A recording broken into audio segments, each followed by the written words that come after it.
This is Notes from the Green Room. Welcome to Notes from the Green Room, where we visit with creative musicians working in the ambient, neoclassical, new age, and electroacoustic space. Now here's our host, Carol Coren. Hello, I'm here in the Green Room with Qureshi, an award-winning composer, classically trained guitarist, and creator of multi-instrumental performance events. Since she began recording and distributing her work in 2012, Michelle has earned international renown for her contemporary yet timeless aesthetic and for compositions that many report have healing powers. Millions of listeners have been attracted to her performances, recordings, and to what she's described as harmonic sound immersion healing meditations. These horizontal concerts feature ancient and modern instruments that she plays to promote wellness and encourage healing. Michelle's work as a musician began in her teens when she taught herself to play the guitar. After earning bachelor's and master's degrees at Cleveland Institute of Music, she outfitted herself to become a yoga instructor and a Reiki therapist. Her talents, her belief in active dreaming, and her commitment to work in ethereal and wellness promotion modalities have endeared her to New Age music audiences and earned her other musicians' esteem. Welcome to the Green Room, Michelle. I'm happy you're able to join us here. Hi, Carol. It's great to be here. Thanks for having me. Oh, it's my pleasure. My pleasure. You know, your achievements in New Age music categories have earned you a great number of honors and awards. What did you do to outfit yourself for the work that you're doing today? I think I primarily just remained open to what might transpire when I started this. You know, I obviously had a love for music at an early age, and then I received training for it. And then it was dormant for a while until, as you said, around 2012 when I started composing and releasing music, and it just kind of went organically from there. And that's, I think, key to it. I'm just really following intuition, and I'm very inspired by many things, including just sound itself. When that inspiration prompted you in 2012 to commit the time and energy that's involved in creating your compositions, what can you cite as prompting it in particular? I think having the space to create stuff on my own, a couple of things coincided with that. It became very feasible to build a home studio from very, very humble beginnings and start creating some music. At the same time, my daughter was a little bit older. You know, the school bus was coming right outside our home, and she was on her way on the school day, and I was having my time to kind of go back to one of my passions, which is music. And I found it to be such a creative outlet that I really, really haven't looked back. You know, my studio has grown. I'm still producing and creating all this right in my home. And it's really, really quite limitless. So I'm grateful for that. During those years between college and when you were able to put together that studio in your home, were you performing in different venues, keeping current with work in other areas and arenas? What was keeping the tune warm? Actually, it wasn't staying very warm. It was pretty dormant. I graduated. I did some teaching, and then I had some family matters that kind of took me away from music. I had in the care of my parents for a while. Then I got married, and it really wasn't, as I said, until having my daughter kind of reconnecting with such joy in my life. It was kind of a long grieving process I had with the loss of my parents. And I think having my daughter, getting married, I just started rediscovering joy. And part of that joy was like, oh, this music is in me, and it has not been brought out in ages. So it really became kind of a cross-section of things. You know, I wanted to share what is music with my daughter as she grew up, just have her listen and experience. And then I got my guitars back out, started getting more guitars and more instruments and flutes and singing bowls, and it just became quite expansive of an experience. That multi-instrumental dimension to your work is an interesting one for us to probe together if we could. When you studied in a formal sense at Cleveland Institute of Music, you were focused primarily on a classical guitar performance regimen. And then this period in between and through your own self discovery, what was it that you were hearing or wanting to hear that led you to seek out these other instruments?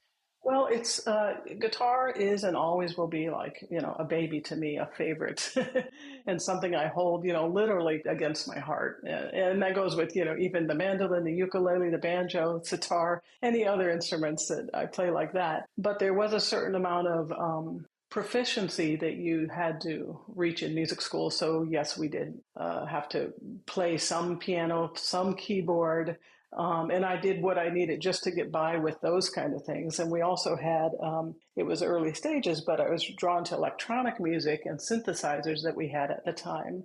So I think it was like once I built this studio, and you brought in keyboards and you started looking at, the different virtual instruments you could create to supplement. After using them, then I started seeking the actual acoustic instruments for some of them. And in no way do I say I've mastered many other instruments, but I can produce a sound on most instruments. And I've borrowed some, I've bought some secondhand ones, and there's things in my basement I recently took a sitar out of its case. I have an oud downstairs, I have a cello, and I've used these sounds, though I would never say I'm a master of those three instruments, but I would say I can make sound on those instruments. So that gives a little leeway into, having quite a few different and acoustic sounds mixed into my projects. Well, you've certainly done a good deal with them because those and your own great talent have earned you awards for the 15 albums you've produced so far and for quite a number of your songs. A lot of your achievements are in candor, right? Quite notable. To my knowledge, you've just been given a Clucine International Music Award for Best New Age Instrumental Work, and you've also had a Best Album Wildcard Award from One World Music Radio for your new album, 2024's A Day on Venus. What did you do to prepare for this work? And could you share with us one of the pieces in it? Yes, definitely. Well, the preparation was at the same time. I mean, you noted in the intro, like some of my other interests, active dreaming, meditation, yoga, and I was doing a little studying of sacred geometry. And I started getting very interested in, not just the visuals in sacred geometry, but the potential kind of sound in that field. And I started writing pieces toward this idea of what a day on Venus might be. And they can, some of them are solo guitar on that. Some of them are multi-instrumental. There's definitely flute used on a couple tracks. Those are Native American instrument flutes I have. And it's really hard to pinpoint. I just think that my life and the things I enjoy and feel connected to come out in my music. And this was another kind of an example of that, pulling these pieces together. One titled Mayan Runes, and I've just recently gone to Guatemala, and we were on Mayan lands there, and luminous fields. I mean, I love the physical field, but the sense of a quantum field and belonging here is, another kind of metaphysical idea. And one on that we're going to, I guess, be hearing is the solo piece Within This Night. And the original cover for the single on that is literally just a shot of the full moon from our front porch. Wow. So you really just have to step outside sometimes or step inside your mind. And there's just endless inspiration. Let's hear then from Within This Night, a selection from Michelle Qureshi's A Day on Venus.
So that was wonderful, Michelle. Beautiful, beautiful music. And I'm hoping that others will be inspired to hear the rest of the work on that album because, in my view, it was very ethereal, very soothing, very enlarging. Great. Thank you. In respect to that, those are all things that people think about and speak about when they talk about New Age music. What was it that attracted you to work within the New Age ambient electroacoustic space to select to commit your energy to those categories? Well, I think that's just kind of where I naturally land as a person. You know, the classical training I had, it started quite late. You know, most classical guitarists who are renowned in that field start at 3 and 5. And, you know, I just definitely got the training, but I'm not necessarily cut from that cloth. I rely too much on the intuitive aspects of playing, on, you know, the music in the moment. I feel like we can constantly pull from the ethers ideas and put them into music at any moment. And the training in classical was very, I don't want to say rigid, but it was, you know, I mean, there were notes on a page and you were to play those notes on the page. And even when I play some of my compositions now that are through composed, it may take a turn somewhere as I'm playing before it goes back to the written page, just because that's the experience for me is in the now, in the moment with it. So that really definitely more is fitting of these kind of ambient and new age genres, even though that's a very wide and loose description. But I think that's, you know, as I said, that's just kind of room to feel, to think, to contemplate, you know, to gaze at the stars. That's what New Age music is to me. So, and that's what you try to express when you are writing this music or discovering this music as well, because a lot of times you just feel like the music is just flowing through you.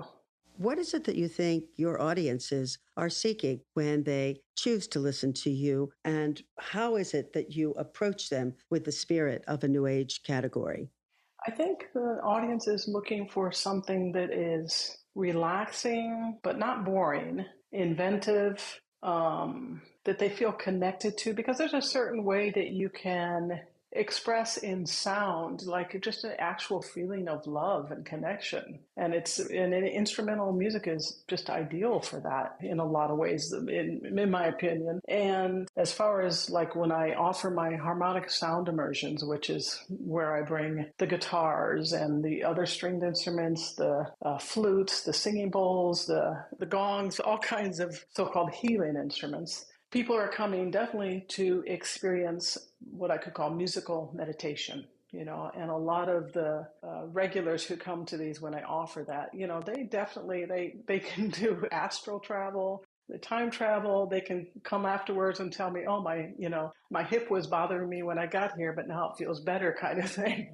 You know, I never stand up and say, okay, now this will heal you. I'm always like, now be open to this experience, because I don't think those words should come from me. That would influence too much. But I do think music has all kinds of untapped potential. And that's what I think a lot of people in the New Age are turning on a piece of music for, you know, just that little respite from the day or the night.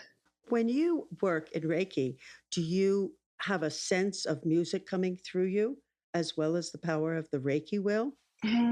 That's a really good question. Unless I use particular, like a singing bowl or a tone in that way. But the kind of music in general, no. No, it doesn't really come to me, like I said, unless it's a particular frequency. But I don't like hear an orchestra in my head while I'm laying my hands on someone. So, What is the connection between the work you do in Reiki and your horizontal compositions? if there is a connection, the energy I'm putting forth in the music is like the energy that's coming through my hands when I'm doing Reiki. I think that's the simplest terms to explain it in. And are the immersion experiences such that people have to be present for them? Well, just like you can do remote Reiki healing, it's not necessarily present, but what I have not done yet is find the best type of recording situation to do a live one online.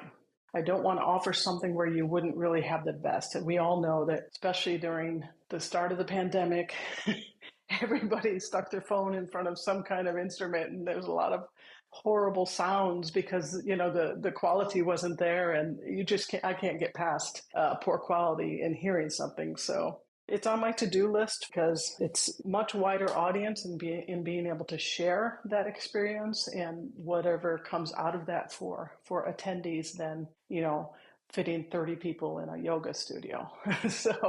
So it's definitely something I need to still look into, how to deliver high quality audio experience with a live rendering of the sound immersion. Well, you'll have to come join us in the Southwest and locate some wonderful venues to do something like that, because there certainly are audiences that would, I think, respond well to that personal and exalting immersion experience. Mm-hmm. I agree. Yeah. I'm wondering what you're woodshedding right now. It's a funny term, woodshedding. Especially with the guitar. Like, don't touch my wood. I guess so. And then again, the guitar could be used to battle. So. Oh, right. But what are you woodshedding now? So many things. Let's see. I was just actually talking with our mutual friend Diane about a project I just finished, taking a couple of my guitar compositions and adding an artist in Pakistan to play sitar with me on them. And guitar and sitar are actually quite beautiful together. And so that's one thing that is just about complete. I will just have to get that, scheduled and out there. But then I'm also working on an album that will be part of this music collective called Wayfarer Music Group. And I've got about 13 tracks ready to share with them. And I think we'll be looking at around a January release.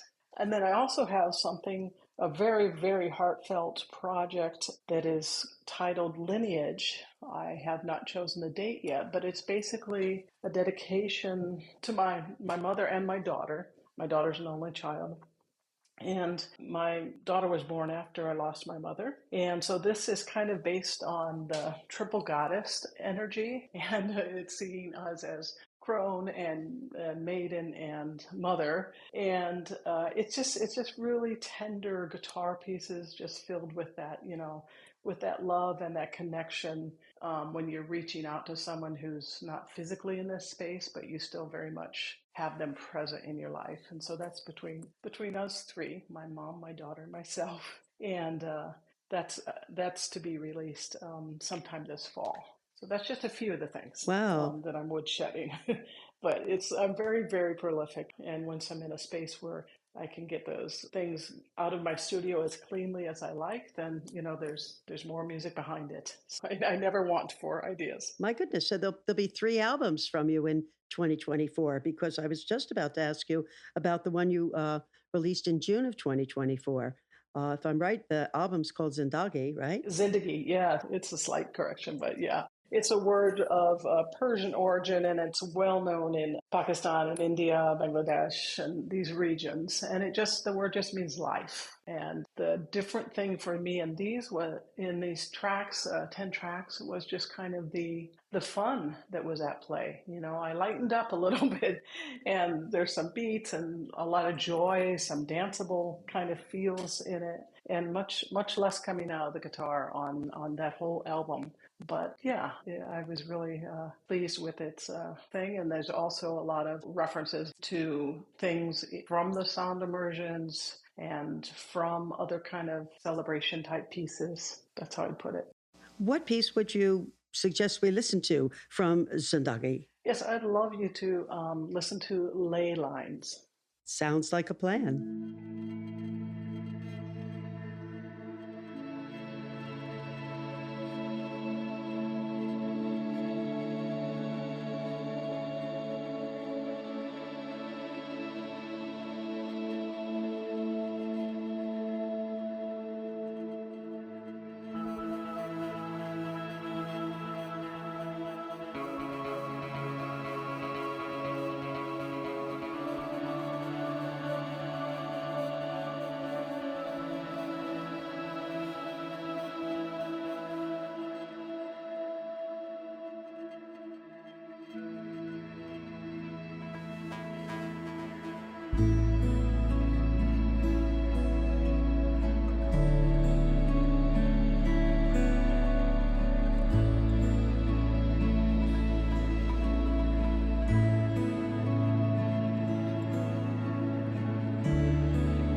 That was just what you said it would be, joyful and beautiful. You know, your work is work that many distinguish as exemplary New Age music. I'm wondering if you take that mantle to heart in the work that you are doing. People sometimes treat New Age music as though it were a surround sound. And yet, what you're trying to do is stretch right into the heart and minds of your listeners. How do you see people beginning to assess and reassess the merit of New Age composition? I think they're beginning to. Of course, it was filled with stereotypes, and maybe is still sometimes. But I think as the interest overall in our wellness and our wholeness as people, along with that comes maybe a renewed respect for music that really connects you from the heart, somewhere between the heart chakra and our crown. There's a lot of room there for experience and connection. And I think quite possibly there's just much more awareness of that. Our kids are growing up much more attuned to themselves as a whole person. We're doing a little less of this strictly in this genre. You can't do this. You can't have this. I think it's looking more at ourselves as whole people, whole human beings. And I think New Age considers that. I think it always has, really. But I think it can be seen a little bit more in its whole spectrum of wellness. A content mind and heart can do a lot more for us than what we've been offered before. Well, I thank you for that. And I hope that we'll be able to meet again in the green room, because it would be wonderful to talk more about how you see music advancing wellness and promoting healing. I'm hoping that when invited, you'll come again. Oh, of course. You can already assume that I'll be there. Thanks so much, because the door to the green room for people like you is always open. Thanks a lot for being with us. I'm very pleased. Thank you so much for having me.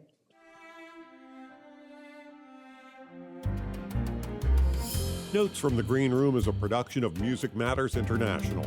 It is written and produced by our host, Carol Coren, with help from technical advisor and editor Vince Holtz. Shows are recorded at Hot Sound Studios in Tucson, Arizona. Theme music is by Louis Anthony DeLise. Be in touch. You can email us at info@notesfromthegreenroom.com. I'm John Weber. Thanks for listening.